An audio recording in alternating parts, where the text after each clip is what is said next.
कर दिया शुरू कर। हाँ यहीं से होगा ना, बैक से होगी रिकॉर्डिंग? नहीं, ऐसे हो जाएगा। ठीक। वॉइस रिकॉर्डिंग हाँ, थोड़ा थोड़ा सारा कर देंगे। हाँ। भगवान राम का जिस समय जन्म होता है उस समय माँ कौशल्या कहती है, प्रभु आपने जन्म लिया, मेरे मन की मुराद तो पूरी कर दी, लेकिन आपने ये चतुर्भुज रूप धारण किया है तो संसार में मेरी हंसी होगी कि आप देखो इसके घर में 4 हाथ वाला बालक पैदा हुआ है। तो प्रभु आप तो भगवान ने कहा कि आपने मेरे से ये वरदान मांगा था जब आप पिछले जन्म में मनु शत्रुपा थे, तो हमें आप जैसा पुत्र चाहिए। तो मैं आ गया, अब आप मुझे आज्ञा करो जैसा आप कहोगी। तो माँ की आज्ञा से भगवान ने अपनी 4 भुजाओं को 4 भागों में 4 भाई बने और बाल रूप में भगवान माँ को समझाते हैं कि मात सुनो जो हम बरी ने प्रथम मम रूप की देह धरी है। आप गए तब ही तप वन में मोही ते लाग तपस्या की है। मैं प्रगटो तब ही तप वन में तो मांग ही मांग यही उचरी है। मांग लियो सुत मोहे समान ते कारण मनुज की देह धरी है। आपने मेरे जैसा पुत्र मांगा तो मैं 4 भुजाओं में था उस समय आपको जो वरदान दिया था। अब मैं आ गया, जैसे आप आ गए भगवान ने माँ के कहने से उनके आंगन में बाल लीला करी। मंगल भवन अमंगल हारी द्रवंसो दशरथ जब बिहारी। मंगल को देने वाले अमंगलों को नष्ट करने वाले वो कौन? भगवान श्री राम। वो मेरे ऊपर द्रवित हों। द्रवंसो दशरथ, जो दशरथ जी के आंगन में विहार कर रहे हैं, खेल रहे हैं, बाल लीलाएं कर रहे हैं। भगवान ने इस तरह से जन्म लिया, भगवान का जन्म हुआ, बाल लीलाएं करी। ऋषि विश्वामित्र आए। ऋषि विश्वामित्र भगवान राम को अपने साथ ले गए राक्षसों का वध करने के लिए। दशरथ जी देना नहीं चाहते थे, लेकिन ऋषि विश्वामित्र ने दशरथ जी को समझाया। तब वशिष्ठ बहुविधि समझावा। बहुविधि, ध्यान दे, बहुविधि, बहू के आने की विधि बताई कि दशरथ इनको तू दे दे, तेरे घर में बहू आएगी। तब दशरथ जी महाराज ने प्रसन्न होकर उनको, राम लक्ष्मण को ऋषि विश्वामित्र के साथ कर दिया। तब वशिष्ठ बहुविधि समझावा नृप संदेह नाश कहूँ पावा। कि उनको बड़ा संदेह था कि ये भी बालक हैं, ये क्या लड़ेंगे राक्षसों से, मैं चलता हूँ। लेकिन उन्होंने भेज दिया। तो गुरु वशिष्ठ ने कहा भी था कि ये तेरे इन फर्जंदों को सब शस्त्र ज्ञान सिखलाएंगे। फर्जंद तेरे 9 चंद बने सानंद लौट घर आएंगे। इनके नौचंद बन के अर्थात अपना नाम रोशन करके, अयोध्या का आपका नाम रोशन करके आनंद के सहित ये घर में आएंगे। ऋषि विश्वामित्र अपने साथ ले गए तो ताड़का बिली उसका वध किया। उसके बाद सुभाऊ को पावक सर सुभाऊ ते ही मारा। अनुज निशाचर कटुक संगारा। अग्निबाण से भगवान ने सुभाऊ का वध किया। लक्ष्मण जी महाराज ने अनेकों राक्षसों का वध किया और भगवान ने विश्वामित्र जी से और मारीच को क्या करा? बिन फर बाण राम ते ही मारा। 7 योजन गा सागर पारा। एक बिना फर का बाण चला के उसको 7 समुद्र पार फेंक दिया। वो जानते थे कि मेरी लीला में कहीं आगे काम आएगा, जो सोने का मृग बना था। और वो उनका वध करके ऋषि विश्वामित्र ने अपने सारे शस्त्र दिए, शस्त्र का ज्ञान दिया भगवान राम को। तो भगवान ने कहा जी आपने इतना कुछ दे दिया, हमने गुरु दक्षिणा नहीं दी। तो लक्ष्मण जी कहने लगे हम इनका यज्ञ पूरा करवा देते हैं। तो इस तरह से भगवान राम जो हैं ऋषि विश्वामित्र यज्ञ करने लगे और भगवान राम कुटिया के बाहर दोनों भाई पहरा देने लगे। कोई राक्षस आएंगे हम उनका वध कर देंगे, यज्ञ पूरा हो जाएगा। क्योंकि राक्षसों को पता था कि जिस दिन इसका यज्ञ पूरा हो जाएगा बाबा जी का, तो हमारी जो वो है रक्ष जाति, उस पर संकट आ जाएगा, राक्षस खत्म हो जाएंगे। यज्ञ इसलिए पूरा नहीं होने देते थे, नहीं तो ऋषि विश्वामित्र स्वयं उनका वध कर सकते थे। अगर उनका वध कर देते तो हत्या का दोष लगता, यज्ञ फिर भी नहीं होता। इस तरह से भगवान राम ने ऋषि विश्वामित्र के हाथ जोड़ के प्रार्थना करी करो तुम यज्ञ मुनि राई, करें सेवा तुम्हारी हम। धनुज रण मध्य जो आए, नहीं बची करके वो जाए। हते हम पार ना पाए, मार दुष्टों को देंगे हम। करो तुम यज्ञ मुनि राई, करे सेवा तुम्हारी हम। इस तरह से भगवान ने ऋषि विश्वामित्र का राक्षसों को वध करके वो यज्ञ पूरा कराया, तो एक यज्ञ और प्रारंभ हो गया। जैसे वो यज्ञ पूरा हुआ तो ऋषि विश्वामित्र ने सोचा कि अयोध्या छोड़ आऊं, तो जनक जी के दूत आ गए कि महाराज जनकपुर में धनुष यज्ञ है और आपको महाराजा जनक ने आदर पूर्वक बुलाया है कि आप आशीर्वाद देने के लिए आए। तो धनुष यज्ञ सुन रघुकुल ना था, हर्ष चले मुनिवर के साथ था। जब धनुष यज्ञ की बात सुनी तो श्री राम जी महाराज बड़े प्रसन्न हुए, महाराज हम भी ये यज्ञ देखेंगे कैसा है। तो ऋषि विश्वामित्र ने कहा कि ठीक है चलो भैया, ये यज्ञ तो तुम जैसे राजकुमारों के लिए है, हम तो केवल आशीर्वाद देने हेतु वहाँ जाएंगे। इस तरह से भगवान जो है ऋषि विश्वामित्र के साथ यज्ञ देखने के लिए जाने लगे। तो रास्ते में एक बियाबान जंगल था और वहाँ एक पत्थर की बहुत बड़ी शिला थी, बहुत बड़ी शिला। तो उस निर्जन स्थान पे अपने तप के बल से अहिल्या जी ने ऐसा कर दिया था कि वो साफ सुथरा रहता था, कोई पशु पक्षी जीव जंतु कोई ना आए, गंदा ना कर दे। तो अहिल्या ने अपने पति से पूछा, प्रभु आपने मुझे श्राप तो दे दिया है, लेकिन ये तो बताओ मेरा उद्धार कैसे होगा, मैं आपको कैसे प्राप्त करूंगी। तो ऋषि विश्वामित्र ने राम जी ने ऋषि विश्वामित्र से पूछा, आश्रम एक देख मग माही, खग मृग जीव जंतु तहाँ नाही। न कोई पशु पक्षी खग मृग, ये कैसा आश्रम है गुरुवर, बताओ ना। ये है खाली ऐसे एक पत्थर की शिला। पूछा एक शिला प्रभु देखी, सकल कथा मुनि कही विशेषी। एक शिला पत्थर की उनको नजर आई और उसकी सारी कथा ऋषि विश्वामित्र ने गौतम ऋषि की पत्नी जो अहिल्या थी, गौतम नारी श्रापवश, हे राम ये गौतम ऋषि की पत्नी है, इसका नाम अहिल्या है, अपने पति के श्राप से श्रापित होकर यहाँ पत्थर की शिला बन गई है।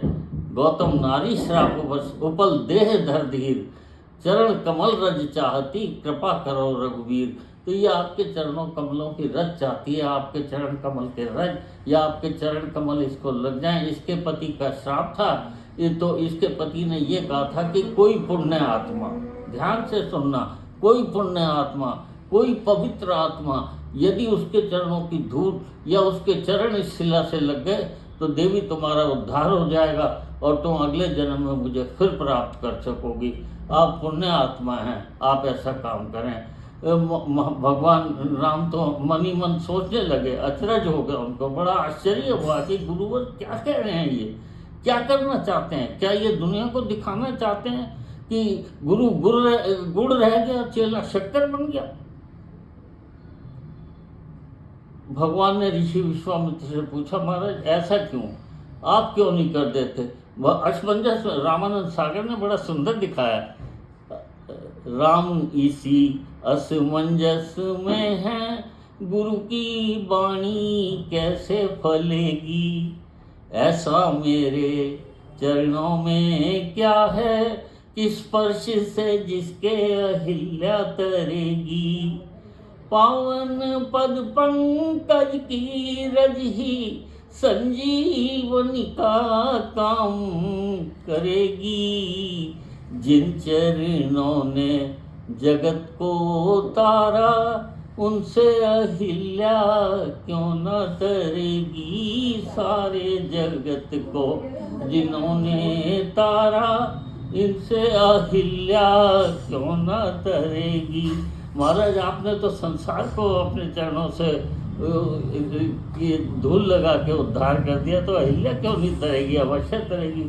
और फिर मैं भी अहिल्या का उद्धार कर सकता हूँ, लेकिन मेरे में एक कमी है। ऋषि विश्वामित्र ने अपनी वीकनेस, अपनी कमजोरी बताई राम को कि महाराज इनको ये श्राप है कि कोई पुण्य आत्मा, कोई पवित्र आत्मा तेरे को चरण स्पर्श करा देगी तो तेरा कल्याण हो जाएगा। और तुम पवित्र हो, तुम पुण्य आत्मा हो, क्योंकि तुम यज्ञ द्वारा प्रकट हुए हो, तुम्हारा माँ की कोख से जन्म नहीं हुआ। मैं भी कर सकता था, लेकिन मेरे में एक कमी है, मैं माता और पिता दोनों के विकार से जन्मा हूँ, इसलिए मैं इसका उद्धार नहीं कर सकता। राम तुम करो। ऐसा कहकर ऋषि विश्वामित्र ने अहिल्या का उद्धार करवाया। आगे जनकपुरी में गए, जनकपुरी सारी देखी। जनक जी महाराज ने जब भगवान राम को देखा तो देखते रह गए। ऋषि विश्वामित्र से कहने लगे, महाराज कहो नाथ सुंदर दो बालक, मुनिकुल तिलक की नवकुल पालक। हे ऋषिवर, ये दोनों बालक कौन हैं? तेज इनके चेहरे पर देखता हूँ तो ऐसा लगता है किसी ऋषि की संतान है। कंधे पर धनुष्मान देखता हूँ तो ऐसा लगता है किसी क्षत्रिय वंश से हैं। महाराज इनके बारे में बताएं। तो ऋषि विश्वामित्र कहने लगे, जनक तुम भी तो ज्ञानी हो, तुम बताओ ना, तुमने क्या देखा, तुम्हें क्या दिख रहा है? तो जनक जी कहने लगे कि ब्रह्म जो निगम नेति कर गावा, उभय वेश धर सुन सोई आवा। ब्रह्मा जी ने निगम आरंगम वेद पुराणों ने जिनको नेति नेति कहकर पुकारा है, वही भगवान विष्णु आज धरती पे देह धारण करके मनुष्य की आए हैं।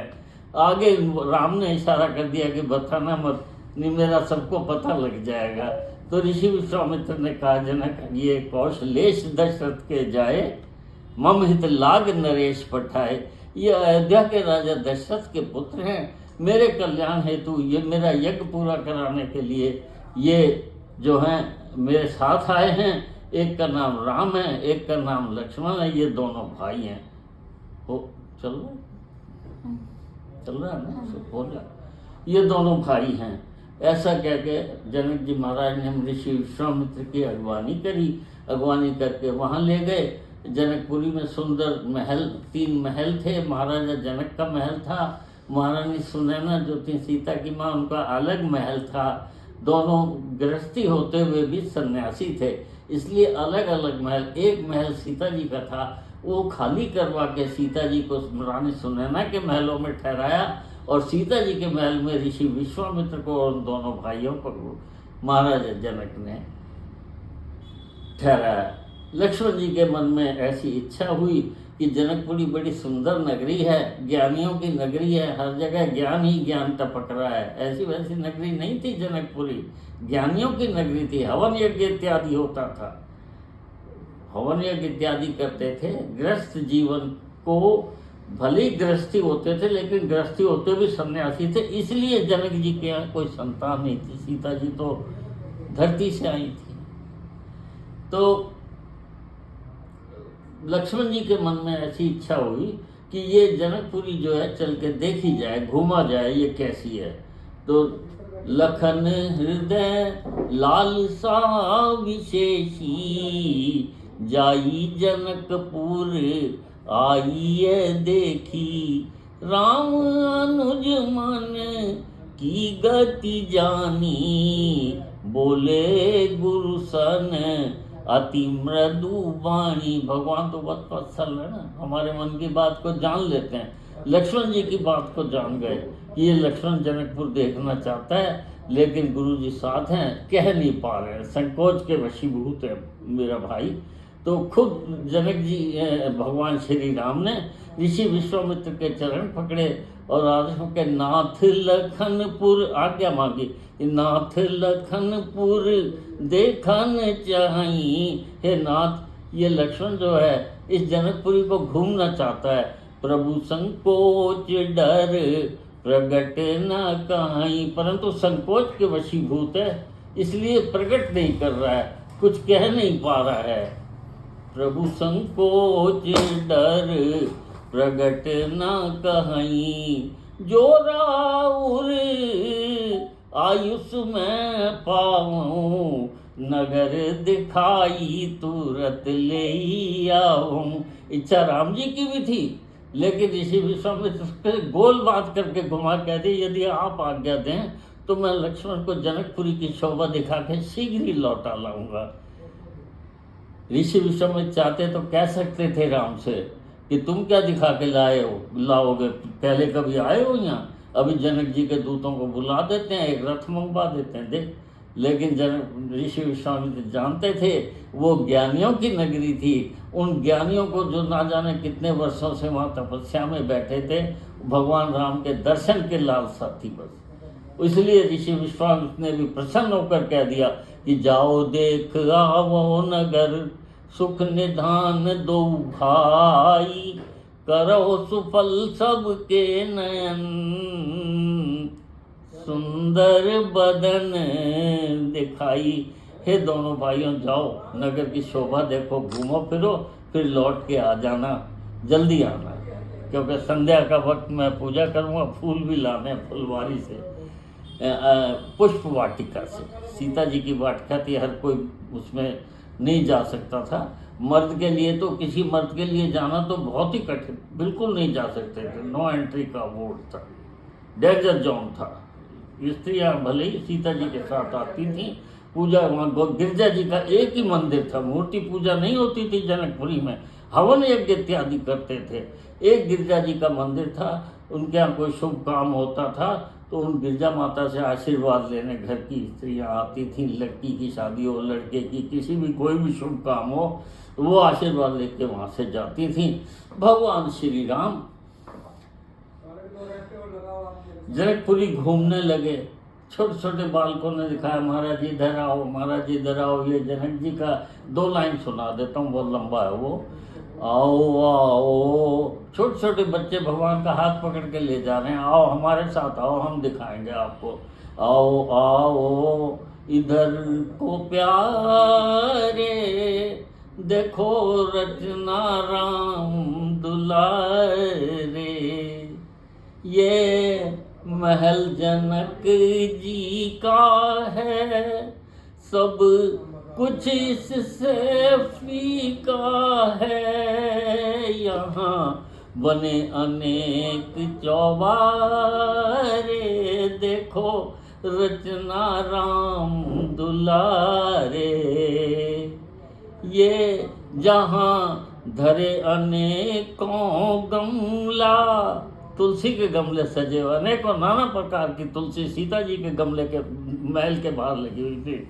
जहाँ धरे अनेकों गमला, वो है सीता जी का बंगला, जहाँ बने अनेक फव्वारे, देखो रचना राम दुलारे, आओ आओ इधर को प्यारे, देखो रचना राम दुलारे, ये महल सुनैना केरो, सीता की माँ का महल, ये महल सुनैना केरो, जरा नजर इधर भी फेरो, जहाँ मणियों के चौबारे,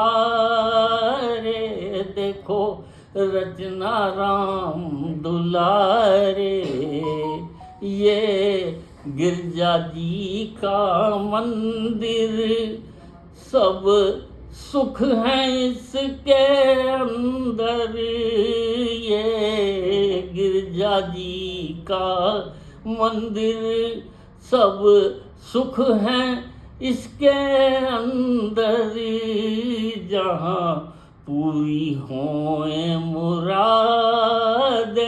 देखो रचना राम दुलारे। इस तरह से बालकों ने भगवान राम को जनकपुरी घुमाई और भगवान राम अपने महलों को लौट गए। ऋषि विश्वामित्र के साथ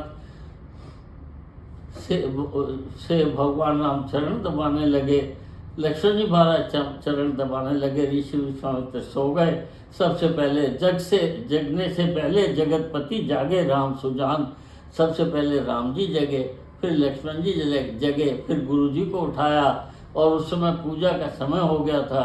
तो गुरु ने कहा कि यहाँ पुष्प वाटिका है, वहाँ से मेरे लिए कोई फूल ले आओ, मैं पूजा करूँगा। तो भगवान पुष्प वाटिका में फूल लेने के लिए गए, तो वहाँ मालियों ने जाने से मना कर दिया, जी इसमें मर्द नहीं जा सकते और आप हमारे मेहमान हैं, जनक जी के मेहमान हैं, तो आप इतना कर सकते हो, आप एक बार सीता जी की जय बोलो, जब आपको हम इसके अंदर जाने देंगे।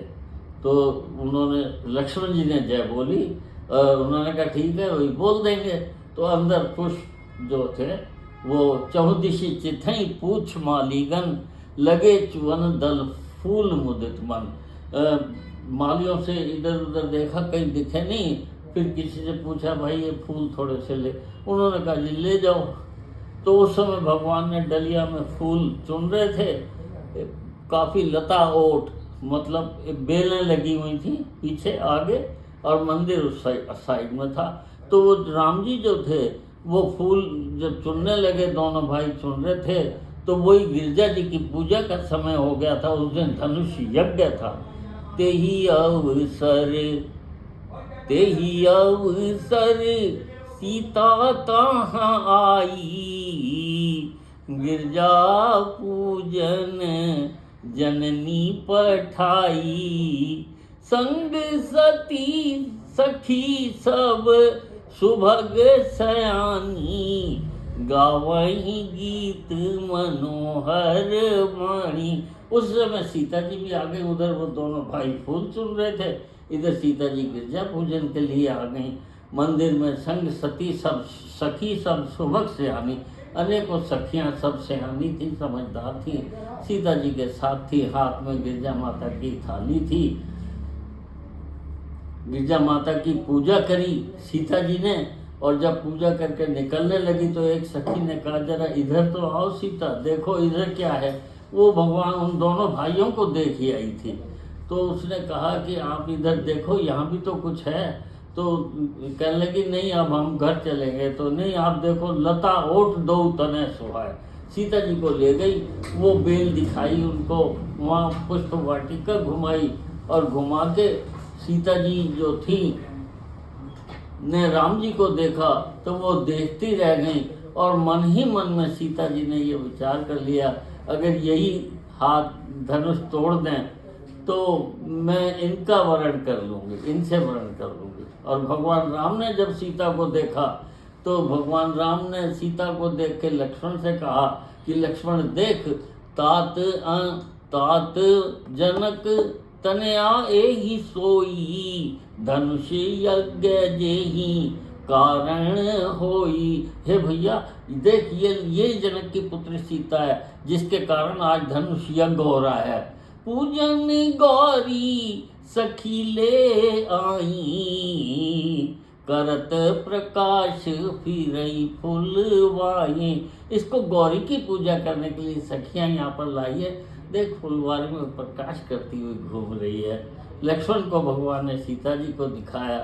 सीता जी को ने राम जी ने सीता को देखा तो वो भी मन ही मन में सोचने लगे कि अगर इस कन्या से विवाह हो जाएगा तो मेरी लीला में ये आगे काम आएगी। तो ऋषि रक्त था ना उसके तो पूरे शरीर में, तो ऋषि मुनियों का रक्त था। वो भगवान राम ने राम अलौकिक शोभा, लौकिक शोभा नहीं देखी किसी ब्यूटी पार्लर से निकल के आई है, अलौकिक शोभा, अलौकिक शोभा राम ने सीता की देखी। सहज पुनीत मोर मन शोभा। लक्ष्मण आज इसकी अलौकिक शोभा को देखकर मेरा ये पवित्र मन, पावन मन न जाने क्यों सहज ही इसकी ओर आकर्षित हो रहा है। ऐसा होना नहीं चाहिए। क्यों? क्योंकि रघुवंशन कर सहज स्वभाव, मन कुपंथ पग रखही ना काऊ। हम रघुवंशी हैं, हमें कुपथ बात पाँव नहीं रखना चाहिए, और रखते हैं तो ये पाप है, ये गलत है। तो भैया चल यहाँ से, हो रही देर गुरु पूजा को, गुरु जी की पूजा को देरी हो रही है, हम ये लेके। उधर सीता जी जो थी वापस गिरजा जी के मंदिर में गई, दोबारा पूजा करने गई। भवानी भवन बहोरी बोली दीन होई कर जोरी। नवरात्रों में ये चौपाई पढ़ना बड़ा फायदेमंद होता है। गिरजा जी से सीता जी प्रार्थना करती है, हे देवी गिरजा मैया, जय जय गिरवर राज किशोरी, जय महेश मुख चंद्र चकोरी, जय गज वदन छड़ानन माता, जगत जननी दामिनी दुति गाता, नहीं तब आदि मध्य अवसाना, अमित प्रभाव वेद नहीं जाना, भव भव विभव पराभव कारिणी, विश्व विमोहनी सौस विहारिणी, देवी पूज पद कमल तुम्हारे, सुर नर मुनि सब होई सुखारे। बड़े दीन होकर सीता जी ने प्रार्थना करी कि हे देवी, तुम्हारी उपासना करने से, तुम्हारी पूजा करने से संसार के समस्त सुख प्राप्त होते हैं। आपका कोई आदि नहीं, कोई मध्य नहीं, कोई अंत नहीं। आप शिव जी की अति प्रिय हैं, आप मुझे आशीर्वाद दें। तो गिरजा माँ प्रसन्न हो गई। गिरजा माँ ने प्रसन्न होकर सीता जी को आशीर्वाद दे दिया कि आशीर्वाद दे दिया कि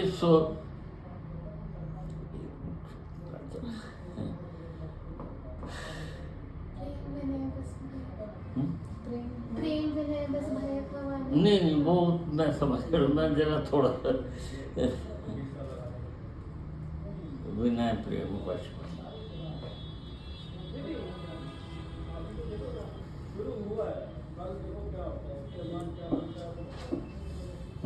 लगाओ फटाफट।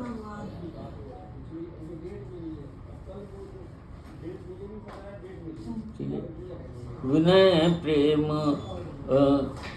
वश भई भवानी, खसी माल मूरत मुस्कानी। उनके गले से माला खिसकी जो नीचे गिर गई, मानो ये बता रही होगी, जा सीता, जो तेरी मनोकामना है वो अवश्य पूरी होगी।